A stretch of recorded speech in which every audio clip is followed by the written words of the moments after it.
नमस्कार। आज हामी मदन पुरस्कार र जगदम्बासी पुरस्कारको बारेमा थोरै छलफल गर्न जाँदैछौँ।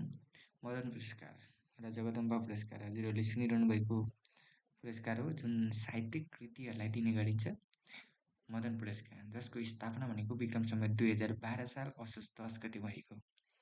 मदन पुरस्कारको स्थापना यो चाहिँ साहित्यिक पुरस्कार हो, साहित्यिक कृतिहरूलाई दिने गरिन्छ जहाँ सर्जकहरूले लेख्नुभएको पुस्तकहरूमध्ये उत्कृष्ट पुस्तकलाई प्रदान गरिन्छ।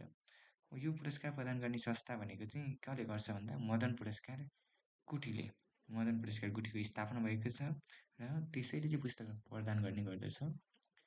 स्वर्गीय जहाँ मदन शमशेर राणाको स्मृतिमा चाहिँ रानी जगदम्बाबाट स्थापना भएको पुरस्कार हो यो मदन पुरस्कार। विक्रम सम्वत 2013मा चाहिँ पहिलोपटक घोषणा गरिएको थियो। मदन पुरस्कार 2013मा चाहिँ पहिलोपटक यो पुस्तकलाई दिने भनेर घोषणा गरियो, तर विक्रम सम्वत 2014मा सम्मान कार्यक्रम सम्पन्न भएको, अर्थात् ती विजेताहरूको नामअनुसार उनीहरूलाई सम्मान गर्ने गरिएको र पहिलोपल्ट 2014मा पहिलोपल्ट 3जना व्यक्तिहरूले चाहिँ सर्जकहरूले चाहिँ मदन पुरस्कार प्राप्त गर्नुभयो, जसमा सत्यमोहन जोशी हामीले शताब्दी पुरुष भनेर पनि चिन्छौँ, हाम्रो लोक संस्कृति, त्यसै गरी चित्तरञ्जन नेपाली जर्नल भीमसेन थापा र बलराम जोशी अधिक विभव स्थिर विद्युत उत्पादन भनेर चाहिँ उहाँको 3टा कृति रहेको छ। उहाँ 3जनाले चाहिँ पहिलोपल्ट मदन पुरस्कार प्राप्त गर्नुभएको थियो। मदन पुरस्कार प्रारम्भमा पुरस्कारको राशि 4,000 रहे तापनि हाल पुरस्कारको राशि 4 लाख रुपियाँ रहेको छ, जुन विक्रम सम्वत 2075 सालदेखि चाहिँ 4 लाख रुपियाँ पुरस्कार राशि रहेको छ। मदन पुरस्कार प्रदान नगरेका वर्षहरू 2टा रहेका छन्। विक्रम सम्वत 2031 साल र विक्रम सम्वत 2033 सालमा चाहिँ मदन पुरस्कार प्रदान गरिने रहेछ।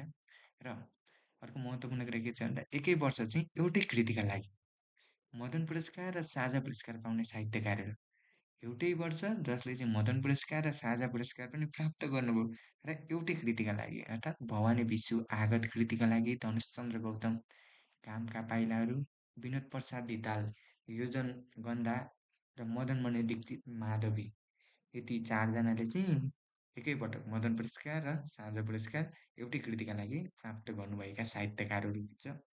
हालसम्म कम उमेरमा 24 वर्षको उमेरमा चाहिँ मदन पुरस्कार प्राप्त गर्ने भनेको मोदनाथ प्रसिद्ध हुनुहुन्छ। उहाँले मानव महाकाव्यबाट चाहिँ मदन पुरस्कार प्राप्त गर्नुभएको थियो। त्यसै गरी अर्को रमाइलो किस्सा के छ भन्दा मदन पुरस्कार प्राप्त गर्न सफल एकै परिवारका 2 सदस्यहरू हुनुहुन्छ, धनुषचन्द्र गौतम र ध्रुवचन्द्र गौतम। उहाँ दाजुभाइ हुनुहुन्छ र उहाँहरूले चाहिँ के छ त भन्दाखेरि एकै परिवारका 2 सदस्यहरू जसले चाहिँ मदन पुरस्कार प्राप्त गर्न सफल हुनुभयो। हालसम्म धेरै पटक मदन पुरस्कार प्राप्त गर्न सफल संस्था भनेको सत्यमोहन जोशी, हामीले शताब्दी पुरुष भनेर पनि चिन्ने गर्छौँ उहाँलाई। उहाँले 3 पटकसम्म मदन पुरस्कार प्राप्त गर्नुभएको छ। मदन पुरस्कार प्राप्त गर्न सफल उपन्यास एउटा उपन्यासले पनि प्राप्त भएको छ।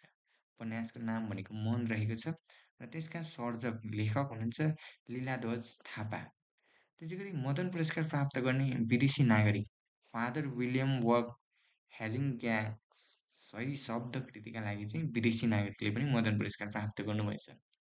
र हजुरहरूलाई थाहा छँदैछ हालसम्म मदन पुरस्कार प्राप्त गर्न सफल महिलाहरू 4जना हुनुहुन्छ, जसमा पारिजात विष्णुकुमारी वाइबा पनि भनेर चिन्छौँ उहाँको असली नाम। उहाँले शिरीषको फुल कृतिका लागि विक्रम सम्वत 2022 सालमा प्राप्त गर्नुभयो। झमक घिम्रे हुनुहुन्छ, जीवन काँडाकी फुल विक्रम सम्वत 2067 सालमा प्राप्त गर्नुभयो।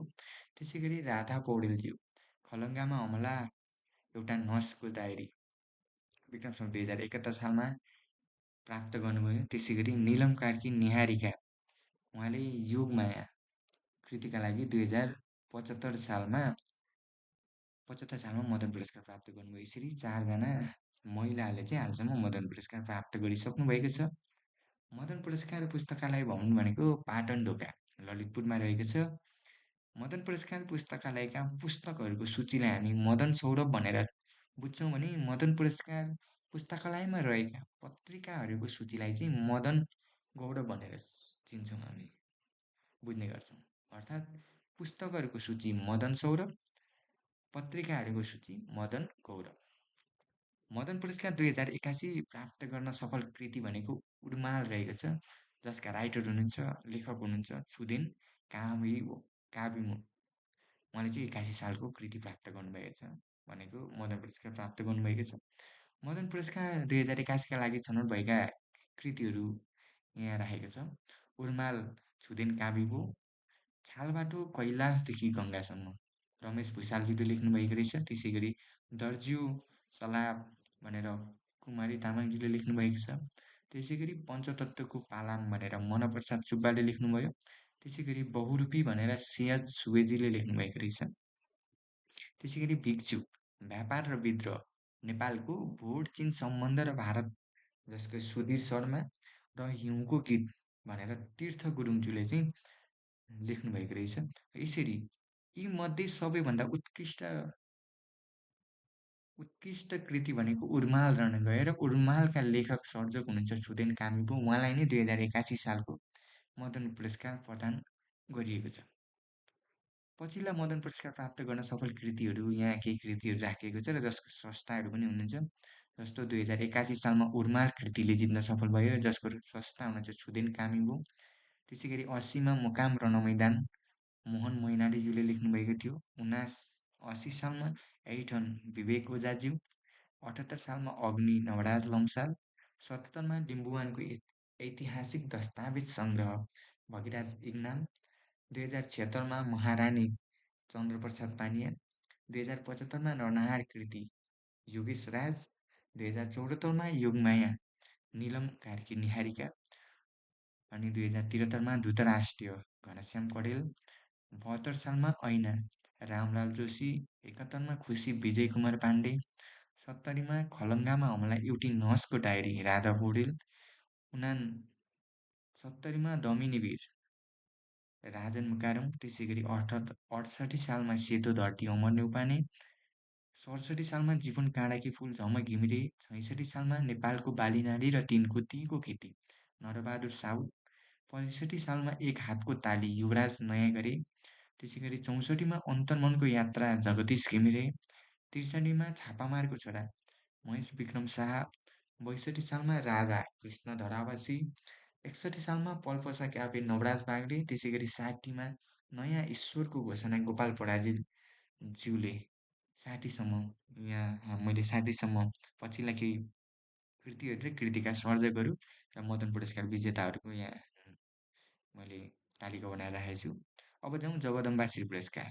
जगदम्बाश्री पुरस्कार हामीले विक्रम सम्वत 2045 सालमा चाहिँ जगदम्बाश्री पुरस्कारको स्थापना भएको रहेछ।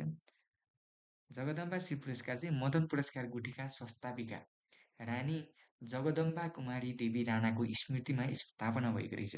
जसले चाहिँ मदन पुरस्कारको गुठीको स्थापना गर्नुभयो, त्यही संस्थापिकाको चाहिँ सम्झनामा चाहिँ स्मृतिमा चाहिँ जगदम्बाश्री पुरस्कारको स्थापना गरिएको रहेछ। यो पनि प्रत्येक वर्ष मदन पुरस्कार गुठीद्वारा नै प्रदान गरिन्छ र नेपाली भाषा, साहित्य, संस्कृति लगायतका विविध क्षेत्रमा उल्लेखनीय योगदान पुर्याउने व्यक्ति वा संस्थालाई प्रदान गरिने रहेछ। स्थापकालीन पुरस्कार राशि भनेको जगदम्बाश्री पुरस्कारको 2 लाख रुपियाँ र नगद र प्रमाणपत्र रहे तापनि हाल पुरस्कार राशि भनेको 4 लाख रुपियाँ, जसमा 4 लाख रुपियाँ नगद र प्रमाणपत्र वितरण गरिँदो रहेछ। जगदम्बाश्री पुरस्कारका प्रथम विजेता भनेको स्वर्गीय नारायण गोपाल हुनुहुँदो रहेछ। को हुनुहुँदो रहेछ भन्दा स्वर्गीय नारायण गोपालजीले चाहिँ पहिलोपल्ट जगदम्बाश्री पुरस्कार प्राप्त गर्नुभएको रहेछ। त्यसै गरी जगदम्बाश्री पुरस्कारबाट सम्मानित हुने पछिल्ला केही सर्जकहरू व्यक्तिहरू हुन्छ, यहाँ हेर्नुहोस् के राखेको छ नाम। 2081 सालमा प्रेमदेव गिरिज्यूले प्राप्त गर्नुभयो। 2080 सालमा प्राध्यापक डाक्टर योगेश प्रसाद यादवज्यूले, त्यसै गरी 2079 सालमा टेकवीर मुखियाज्यू, 2078मा दुर्गा प्रसाद श्रेष्ठज्यू, 2077मा भैरव बहादुर थापा, 2076 सालमा शान्ति ठटाल, 2075मा बैरागी काइला, 2074 सालमा शान्तदास मानन्दर, 2073 सालमा दुर्गा बराल र 2072 सालमा लीलबहादुर छेत्री, 71 सालमा अङ्गुर बाबा जोशी, 2070 सालमा शिव रेग्मी। यसरी मैले पछिल्ला केही जगदम्बाश्री पुरस्कार विजेताहरूको नाम यहाँनिर राखेको छु। र याद रहोस्, मदन पुरस्कार र जगदम्बाश्री पुरस्कार प्रत्येक वर्ष मदन पुरस्कार गुठीले नै वितरण गर्ने गर्छ। 2082 सालको मदन पुरस्कार र जगदम्बाश्री पुरस्कार विजेताहरू गुठीद्वारा घोषणा नभइसकेकाले यहाँनिर समेट्न सकिएको छैन।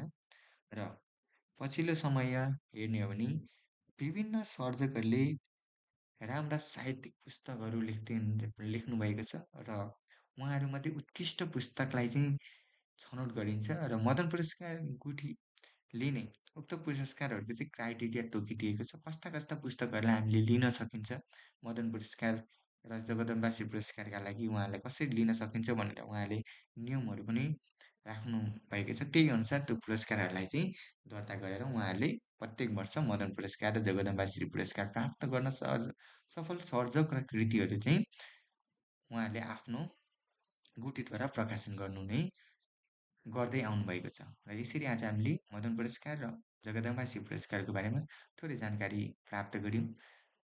हजुर सम्पूर्णलाई धेरै धेरै धन्यवाद।